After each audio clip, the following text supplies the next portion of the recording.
Let them eat cake. This infamous phrase, often attributed to Marie Antoinette, has been used to demonstrate the obliviousness and the selfishness of France's elite, which in turn led to the French Revolution. Now, the attribution may be misguided, but the lesson isn't. If you ignore the cries of the social classes or you mock them, you do so at your own peril. Off with their heads! A lesson the current French president should have perhaps heeded long ago, as unrest has been bubbling throughout 2018.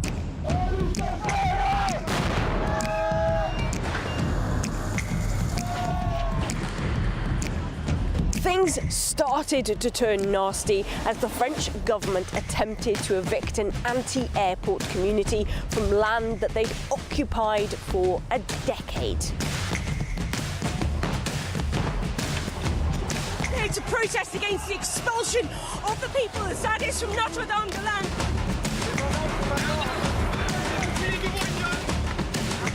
As the tanks rolled in, the eco-activists dug in deeper. Meanwhile, Macron was dismissive. After this period, all that must be evacuated will be evacuated, because the mandate that is mine is that the Republican order must be respected. Mayhem first reached Paris in spring over Macron's reform plans. On May 1st, violence quickly spilled over and dozens were arrested.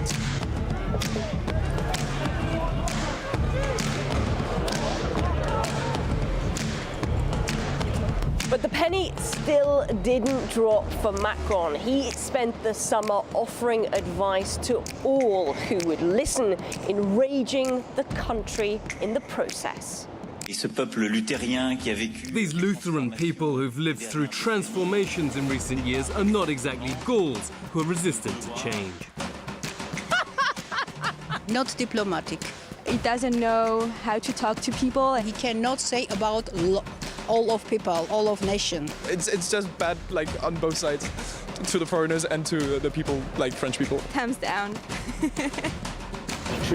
I can find you a job by crossing the road.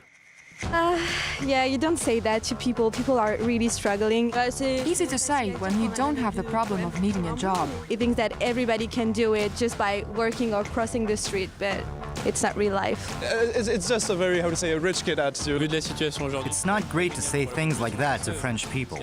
People are in precarious situations. Yeah, I think it's quite ridiculous for a president to be so far from realities like that. So by the time he told pensioners to stop complaining, the French really had a bucket full of him. The grandson of General Charles de Gaulle told me you can speak freely. The only thing we don't have the right to do is complain. The country would be different if everyone did the same. Saying stop complaining to people in France, You don't say people to stop complaining, especially in France. we are people that complain all the time. We love that. It's clumsy. It's not kind, I think. Arrogant. I think a little aggressive, you know? Hence, again, a very revolting. I mean, there's no other word for me. In the good old French spirit of things, anger and resentment towards the man often described as the president of the rich really poured out. And by November 17th, they had had enough. It really is absolutely crazy here on the streets of Paris.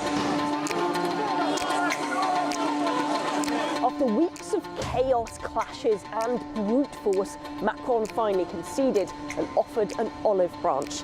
For many, it was too little too late, and the yellow vests marched on.